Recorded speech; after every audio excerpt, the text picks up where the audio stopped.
you might hear in the background because there's a window right here and a window right here, and it is heavy rain today. So it's a good day to work on a project inside. I got Elodie down for a nap and thought I needed to do a quick workout. So I got that done. Now I need to go get some water. But I thought I would quickly show you what I'm gonna start working on. And this video might be a mix of me talking to the camera and a mix of voiceover because I'm about to go work in my office area, and it's right next door. The door is connected to her nursery where she's asleep, and we don't want her waking up because then the project will come to an end for the day.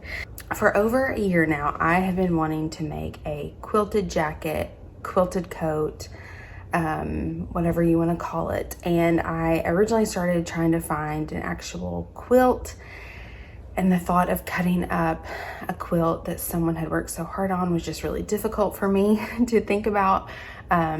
So I started looking online for quiltlets, coverlets, blankets that looked like quilts. Hold on, there's an ant that I keep looking at. Where'd that ant come from?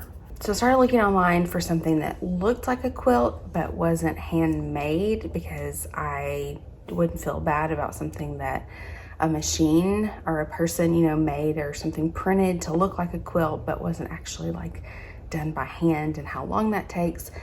Then I started thinking, okay, well then I'm just buying something new and changing it, and there's the cost in that and also a bit of the waste, and I'm trying to educate myself about how things are made around the world, and fair labor and fair wages and waste and fast fashion, and that's like a completely different subject, maybe for another day. So I thought, okay, well, I have the ability to make a quilt, not like great complicated type of ability to do it. That doesn't make sense.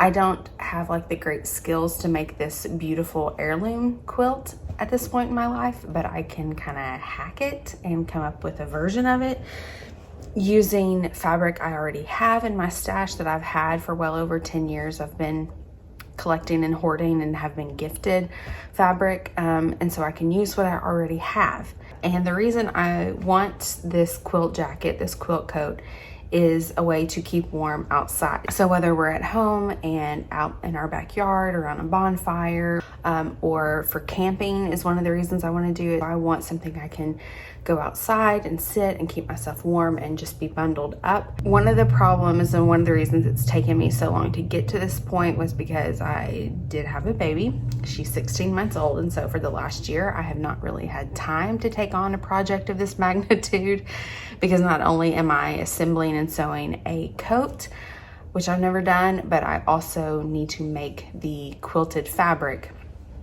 to make into a coat. So there's a lot. It's really like making a quilt and making a coat and then putting those things together.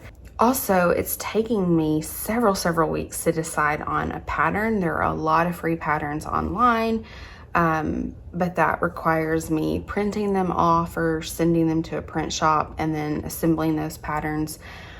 And I just have not had the headspace for that. Also haven't wanted to spend money on sending them off to get printed or buying the ink here to do it at home, and then the thought of cutting it and taping it together just has not seemed like a fun thing for me. Maybe for another project, but not for this one. So I'm going to use a letter low pattern, but I will alter it just a bit to be a bit more like what I'm wanting. That ant is back. So what I'm gonna do first is I will go work on taking my measurements. I do it every time I do a letter low pattern in case my measurements have changed from time to time. So I'm gonna go take my measurements, see if I can get started on getting the pattern drafted and cut. And before I start quilting or doing anything with the outside of the jacket, I'm going to make the jacket lining. So basically I'm gonna make the jacket and then I will turn that inside out to be the inside. But that way I can see if I like the way it fits or if I need to alter the fit of it, and not do that with the quilted fabric. So I had this and we'll see if it's enough fabric. It's a very stretchy, soft cotton. I'm not sure exactly if it's a cotton blend, because I don't remember why I bought it, but I've had it for a long time, so I've washed it and dried it. But one thing about jackets that's annoying is when the outside is very soft, but the inside is not, because the inside's what you feel so often. And I thought this would be nice. I have to see if I have a ballpoint needle, because that's what I will need to sew this stretchy fabric, but it's very soft. So this is what I will be first drafting the pattern on and sewing up, and then it will become the inside. And then if it is all hunky-dory fine, then we will start on the outside of it. So let's go take measurements. And yes, I do have adult braces for a bit, and I'll explain more about that later, but I need to go in there and get to work while she's sleeping. Let's do it. Hey, voiceover Marla here. I will be doing letter low pattern number 103, but I'm going to do different pockets more similar to the pockets that are on pattern 104, so I can incorporate a few more quilting elements into the design. And as I'm now editing and recording these voiceovers, I have picked up a bit of a cold, so sorry about that. Letterlow has their own certain system that you use to draft a pattern, but for the paper to make my pattern, I pick up this brown craft paper at Dollar Tree, and I find that it's the most affordable way to draft the pattern, and also I can recycle the paper if I need to. If you're wondering what I mean when I talk about Letterlow, you can check out my video where I made a Selkie inspired princess dress, and I talk a bit about it there. You also can do a search on YouTube and find lots of videos about the process and the drafting method. With Wendy has a video about it, and there's a lot of information out there about the system. I got the collar done, which is like the smallest pattern piece, but as I was working with that craft paper, it's very crinkly, very noisy, and I could hear her stirring every time I would try to flatten it and then roll it. So I'm just gonna wait. I'm gonna do some other things, and I will try to work on the pattern pieces when she's awake. The collar's done. That's one small victory.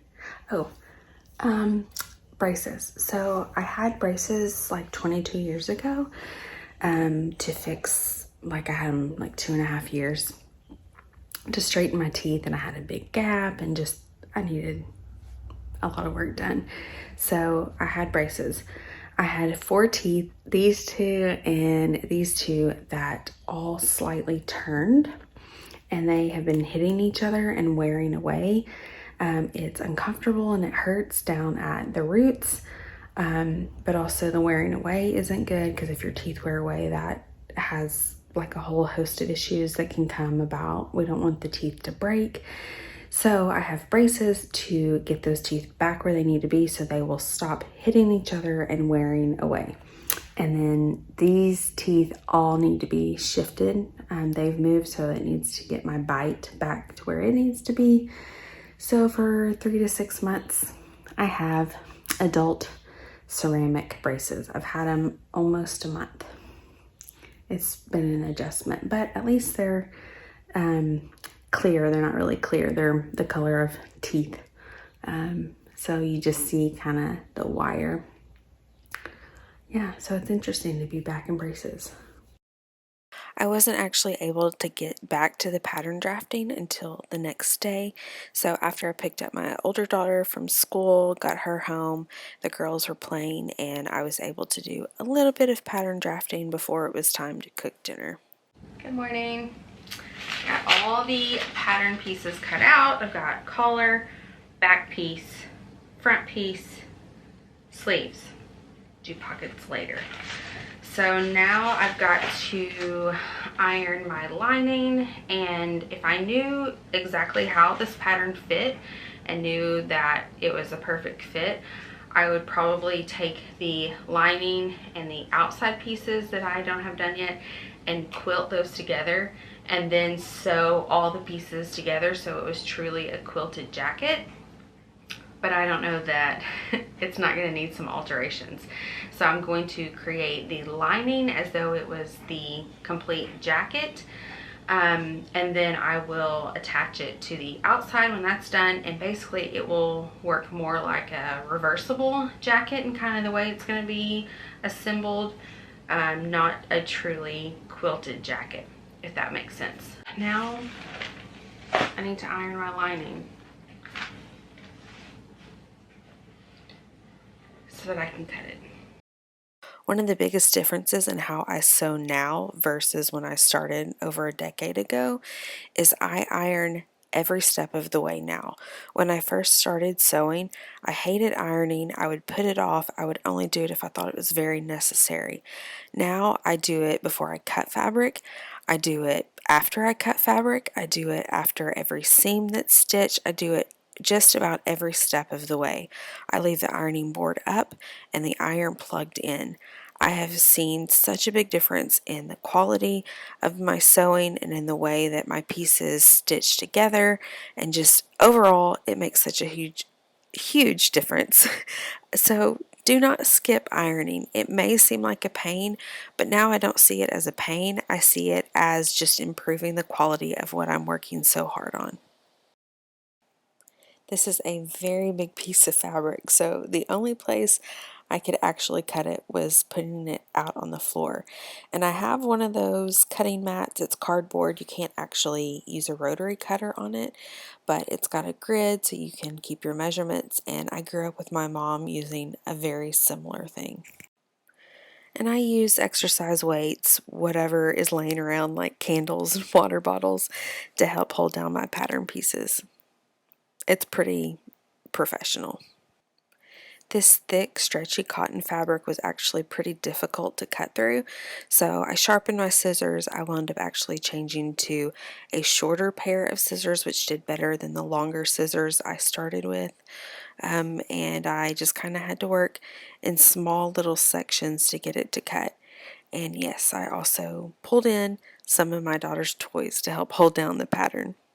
I got the fabric cut, and I need to do some basting stitches so that the fabric doesn't stretch more than it needs to before I'm able to sew the pieces together. But I looked and I don't have a ballpoint needle, and I need a ballpoint needle for this fabric for how stretchy it is. We're about to wake the girls up from their naps. I need to get dressed, and we're gonna go run some errands, and so I'm gonna see if I can make a stop to pick up a ballpoint needle while we're out. I also ironed and cut some fabric for some other projects I'm working on for my daughters. One of those things, there's always something else you need, or something else that you've got to pick up, or something that might be holding you back from doing the next step in a project. And I was really hoping to not spend any money on this project, but picking up a sewing machine needle, that just has to happen, or it might cause more problems in the end if I don't have the right needle. So I'm going to pick that up. If you want to see the things that I'm working on and making for my girls, you can head over to my Instagram, Marla Plain and Small, and I post projects over there, sewing projects, home renovation projects, cooking, all kinds of stuff I put over on Instagram that you might not see here. Popped into Walmart, got some needles, but probably not gonna be able to get to this for probably a couple days, because now I need to cook dinner. Someone's telling me to go cook dinner. I need to go cook dinner. Then it's gonna be just time for the family to hang out. And then tomorrow's Sunday, church, busy day. So maybe I can pick this back up during nap time on Monday if that little thing coming in here will let me get started. I want to get this done, but I'm also not wanting to rush it because I don't want to be frustrated while I'm sewing or feel rushed while I'm sewing. I want this to be something I can enjoy. So at least I've got this, and that's taken care of, and I'll pick it back up in a couple days. It's 2 days later, and I have all of the lining pieces cut, and I also cut some other fabric pieces that other projects are always in the works. I try to do one thing at a time, but I always find myself multitasking. I started clipping pieces together that need to get sewn, the back pieces, and then would clip those to the side pieces and so on. I only use pins when I absolutely have to. I am not a fan of pins, so I use those little sewing clips as much as possible. I pinned together the two pieces that make up the back, and then I was going to get ready to sew those pieces together and then pin sew, sew on. But I thought, okay, well, before I change out to a ballpoint needle on my sewing machine, I've got a regular needle on there right now, just a universal needle, and I'm going to go ahead and sew up the two things I'm working on for my girls. Then I'll move over to the ballpoint needle, and then the sewing machine can go up. Put the universal needle back on. I ran out of white thread, so I'm almost done with the dress I was working on for my 16-month-old. But now, even though the fabric's cut, I can't start on the dress for my 7-year-old and can't move over to start working on mine because I need white thread for all of them. So we'll see if I'm able to get back on this tonight or if it will have to wait until tomorrow. I had already looked through all of my thread, couldn't find white thread, which is just rare because I always keep white and black thread in stock. I always stock up on it. And I went back through and thought, let me just look again and see if I have anything close enough. And there was a fresh thing of white thread that had just been hiding from me this whole time. So the next day I was able to start actually stitching some pieces together. It's about 9 o'clock now. I started this about an hour ago, but I've taken a few breaks to do other things, and I need to work on like this face and everything today. I've got some fun like hormonal breakouts going on. It matches the braces, just making me feel like junior high, early high school again. So yeah, let's now get started on basting stitches. My baby is about to wake up from her nap, so I knew for sure if I was talking she would wake up and I wouldn't be able to get to talk to you. So I thought I would show you the lining, and I think it's a pretty good fit. I still will have about a ½ inch when it's attached to the outside. It will be attached with a ½ inch seam, so ½ inch around all the edges and on the sleeves. I like how it overlaps because then it's like plenty of room, and that way when you sit down it doesn't come open or pull, and I can kind of arrange the buttons in a way that it won't pull when I sit down. The neck will also have a half inch shorter once it gets attached to the outside.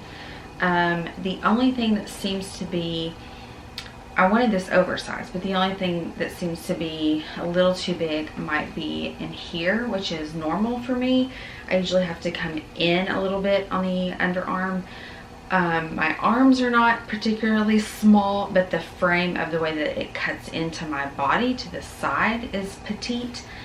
And so since this is a drop shoulder, you can see here that it probably, the sleeve could have come up a little higher and come in a little closer to me, and it would have been a little bit more better fit. And I'm looking in a mirror right here. So that's the only thing that seems to be bunching a little bit, is how much extra fabric I have here because of the way I have a petite frame. This is pretty soft and pretty cozy on its own. I would make a jacket out of this material. It would get dirty very quickly on the outside, but it's very soft, very nice fabric.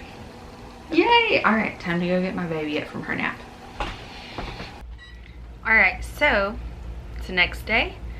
Yesterday is when I finished the lining of the jacket, and I finished matching reversible dresses for my girls, little smock dresses. So one side, and then you twist-a-roo, other side. So they're not necessarily coordinating fabrics, but that way I can get 2 dresses out of just making one garment. I'll have more pictures on Instagram. So the time came where I needed to move on and start working on the outside of the jacket. That meant I had to pick out what fabric I actually needed. So I pulled out different things from my stash to see what would pair well together, what I was excited about using, and it was no easy task. Started getting fabric together, trying to decide what I think is coordinated, would look cute together to start the quilted pieces. It is almost 11 o'clock. I've got to go run to the orthodontist, and about 30-45 minutes ago it started sleeting, freezing rain. But the orthodontist is going to be open for another hour, so they're going to go ahead and take me. But then my daughter's school is going to let out at noon, and the roads are already starting to get slick. And we'll come back to this, which if it's a wintry day, it might be a good day for starting some quilting projects. Hello, it's Friday night, so there's been a couple days where I have not done anything.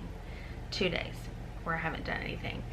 I've taken a couple days to try to think about the armhole where, I think my camera's shifting, where when I put on the lining, the sides right in here up to the armhole were big, and so it was gathering, and so I did some research to make sure the gathering was because of that, not because of something else, and it is. I have started on the quilting portion, and right now I don't really know what the majority of the outside is going to look like quilting wise. But on the back, I do have a design that I'm going with. I will put in the description box a link to the Spoonflower blog. Spoonflower is a website where you can order custom designed fabric, wallpaper, all kinds of stuff. You can design your own fabric. It's pretty pricey fabric, but I have ordered a couple times during sales to get fabric that you of course can't find anywhere else. So they do have lots of free tutorials. The dresses that I've been working on for my daughters, one of the dresses came from a Spoonflower tutorial that I will also put a link down below, and I'll put a link to the pictures on Instagram for you to see it. They have this tutorial for this quilt block, and it's 3 different designs that they have put together, and it was part of this thing they did, I think last year, because March is quilting month or quilted month. And it was something they did for quilting month, I think last year. So I'm doing that design. Here is the first block that I've done. It's a heart. And then the second block I've done is an open envelope. And then the third design is a closed envelope, and I'm going to be doing 3 of those in 3 different fabric combinations. So this is what I've been working on. I didn't start working until like around 3:30 today. We've had ice days, so my daughter's been home from school and has been doing virtual school. I'm just taking my time trying to think through what I want so that this is a jacket that I love and I'm really proud of. It's the end of February, so by the time, hopefully by the time that I'm done with this, it will be March. Hopefully it doesn't go way past March, and I'll be wearing my quilted jacket, my quilted coat during quilting month, and it'll be a little celebration of myself. And this is a sweatshirt that I stole from my husband several years ago. He worked at Emmanuel College in Boston years and years ago, and it's just the comfiest thing. I'm probably not going to show you this process because I'm trying to like move along. I'll maybe show you when I get the 3 closed envelopes done, but I'm trying to hurry and do this so I won't be moving the camera around and chatting about any of it, because I want to get this done so I can go hang out with my husband and the girls. So okay, let's do this. Trying to keep you on your toes with the constant outfit changes and whether or not I have makeup on for the day.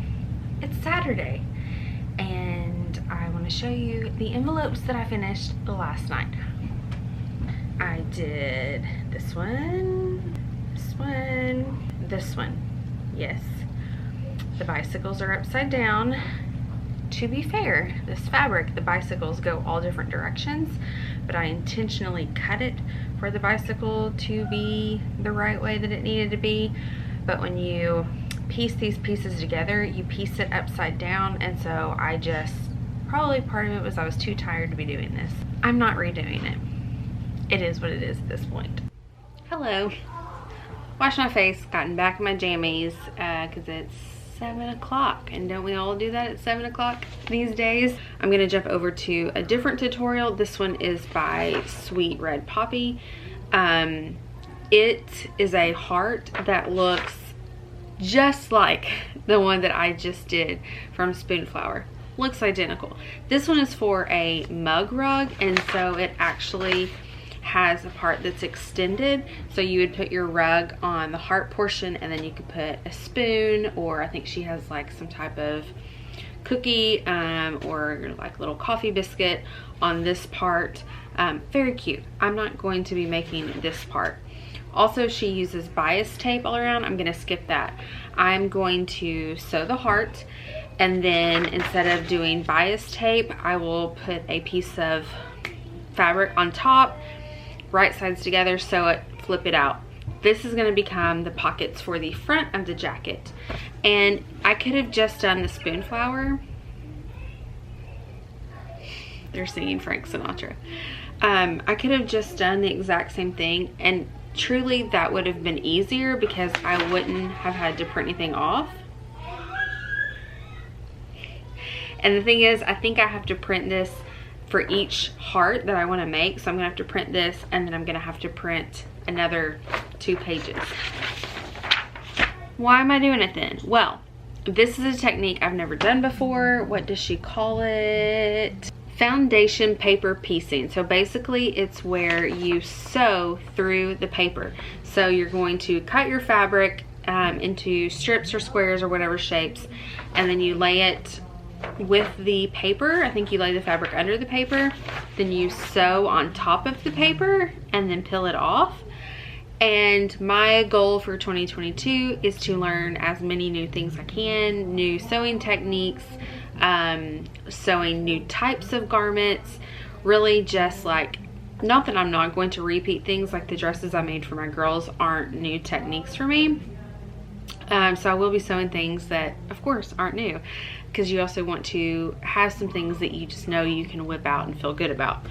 But I want to push myself to learn even more this year. So even though I could have done the exact same Spoonflower heart, because it's gonna look the same, I'm trying a new technique. But it's good because this will be a little bit bigger, because I need the pockets to be bigger in the front than what the heart is on the back. So now I need to pick out my fabrics for the front pockets, get those ironed and cut, and then sewn. And that's my goal. And then that gives me more time to work in my head what the rest of the jacket is going to be comprised of. I'm not procrastinating. These are things that have to get done. I'm just doing them before I get to the thing that I don't know yet what I'm going to do. To get some fabric. So don't get me wrong, I would not want to be cutting all of these pattern pieces with scissors. A rotary cutter is definitely the way to go. But am I the only one who hates a rotary cutter? I feel like it doesn't cut buttery smooth. I feel like it can kind of skip even when you give it even pressure. And this blade definitely needs to be replaced, but I felt this way even with brand new blade, brand new rotary cutter, name brand rotary cutter, name brand blade. I just have never been great at it. And I watch videos and I watch like professionals with pattern pieces, and they just go around those pattern pieces. I cannot cut pattern pieces for a garment or anything more than just straight lines. I cannot do that with the rotary cutter. It does not end well. If you have tips and tricks, please share. I'm going to spare you the actual audio from me talking in this clip because I rambled. I had some problems following this tutorial. She used solid color fabric, whereas I was using patterned fabric, and so it was hard to know when to turn a piece upside down and to follow her instructions, looking at her pictures, not knowing how to angle my patterned fabric that needed to face a certain way. It took a lot more concentration and a bit more frustration to follow this tutorial than to follow the one from Spoonflower. So I needed to stop, but I continued on and got the 2 hearts done. But I decided that I was too tired and too frustrated to really talk about this fairly. It's a free tutorial. It was great of her to offer this. She did not invent the technique. It is one that is out there that you can find other tutorials on. I just had some issues understanding how to piece it under a piece of paper, knowing what side was going to be flipped up and seen and which sides would not be seen. It wasn't the easiest workflow to follow for me. Cutting fusible interfacing to the size of my quilted blocks. Add a little bit of structure to my pockets. This interfacing is very lightweight, so it's not going to add a whole lot. But it will add some so that my pockets don't just go loose and get all wimpy. I cut 2 squares the same size as my quilt blocks, so I'm going to iron the interfacing to these squares. Hello, baby. What are you doing? Yeah. Now I'm going to take these and clip them to my blocks, and I'm going to do right sides together, and also all the way around, leaving an opening at the bottom to flip them right side out. Elodie, what does the count say? These sewn together, flipped right side out, and then top stitched. So here's this, here's the other side. This is the side that will be up against the coat. That will be the pocket. So these will get top stitched on 3 sides to the front of the jacket. Pretty cute. I'm glad I'm done with this technique. This is probably all for now because we're about to have dinner that Colin is cooking. Not perfect since I kind of had to hack the alteration, but much better. Much better, much less gathering. I need to transfer the alterations onto the pattern piece so that when I do the outer part of the jacket, it fits like this. I also feel a little bit like I'm in Star Wars. Oh, hold on. I'm Ray. The Resistance sent me. Good morning. Monday morning. I have taken the measurements of what I took in very amateurishly on the lining to take it to the pattern to grade it for it to be done better. I'm not going to say like the best way or the most professional way, but a way that it will look better on the outside. So I've graded each of the pattern pieces, and then the little one that's back here, I've got to get her down for a nap in a little bit. Wash my face for the day. Haven't done that yet. This is for one sleeve, and here are strips for the other sleeve. So I need to sew these strips together, and then I will cut them to the pattern. I ran out of bobbin thread. Thankfully, like only that much left to go before I ran out. But I do wish the sewing machine would tell me when I run out, because I have just before been like sewing right along for quite a long time. I thought, got to the end and thought project's done, and there was no bobbin thread. It had run out. So I know some machines do that, and I'm sure Janome probably has some machines to do it, but this particular machine does not, and it's a pet peeve. Sleeves are assembled. This is the left sleeve. Ta-da! This is the right sleeve. Ta-da! Collar's done. I pieced some strips together, and then I put interfacing. So here's the collar. I got all of the back pieces sewn together, the back sewn to the front pieces, and the collar attached. While my daughter napped, I was able to get everything assembled except for the sides, which I came back and did very quickly after I picked my daughter up from school. So it does fit better, but you see there's a little bit of bunching because the way that I changed the pattern, it did come in closer, but see how my arm is not lifting as easily. It's pulling because I think that this sleeve needed to come in closer to the body. So it's like pulling a little too much because here is, my underarm is like right here. And so it still needs to come in some. Much better, but it feels like it's pulling. And then I'll let you see the back. So the back is bunching, and then you can also see how the back pulls. This is what I need to fix before I attach the lining. I've actually sewn what I thought would fix it, and I had to get the seam ripper and take that part out. I then drew where I thought it needed to be and pinned it in place and tried it on. Still not what it needed to be, and so I'm kind of at a loss about the best way to fix this situation. Gotta put the daughters to bed in about 30 minutes, and then I'm done for the night. I took in the sides, and then the sleeve was too big, and so I had to take the sleeve in to fit the armhole better. But there is, you can see that this doesn't lay flat. There's some bunching, and I have, this side's not quite as bad. This side looks better. I think I need to stop.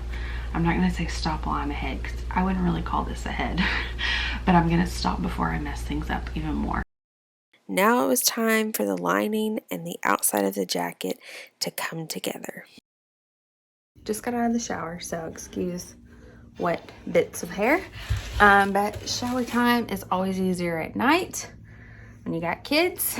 So I wanted to show you that I am this close to finishing the jacket. I got the top stitching done all the way around, got the bottoms tucked in and top stitched. I got the vent in the back done. I see a thread that needs to be snipped. I'm on my phone again. Someone's saying mom at the door. Buttonholes sewn. And now I have 3, this is my very last thing. I have 3 buttons to hand stitch on. These are little vintage buttons that I think I got out of my mom's stash a while ago. Starts dark green and then lightens up as it goes up, and it's like a tiny little mushroom or something. So I gotta hand stitch these after I get the girls in the bath for the night. I will sit on the couch, get that done, and we will be finished. This is anywhere from a week and a half to 2 weeks, because I've lost track of time, from pattern drafting all the way to completion. So I'm pretty happy with it. Yes, there are a lot of things that could have been better. We know the underarms are a bit of a disaster. And there's just a couple of things here and there that I learned along the way to do better next time. Overall, I feel like this jacket is me. I feel like it's my personality. And it's kind of funny because I didn't buy anything for this jacket, from fabric to the buttons. This is all stuff I had in my stash. And yet somehow all of these random things put together, some of it is fabric I had bought up to over 10 years ago, to fabric that I had been gifted by elderly ladies. I mean, all of it somehow together feels like me. And so that's pretty exciting, because it's not like I look at it and I think, oh, this is just stuff thrown together. It feels like it is a completed look, and that I went and bought these things to go together. And I look at it and it just makes me happy. I tried new things. I learned new techniques. I learned techniques that I'm good not trying again. And I learned techniques that I'm excited to give another go. So I hope that you were encouraged to try some new things. I hope that you were encouraged to try new projects, and that even if you are never gonna turn on a sewing machine, never gonna cut fabric, never gonna make anything, I hope that you at least were a little bit entertained or inspired to go try something else new. So here is my completed quilted jacket. I am so happy with the finished look of this jacket. Even though there's no batting in it like a traditional quilt would have, this jacket still has a lot of heft and a lot of weight to it, just from the sheer amount of fabric that it has. It's soft, it's cozy and comforting, and I can't wait to wear it on our camping trip that's coming up. Be sure to head over to my Instagram page to see lots of up-close pictures of it.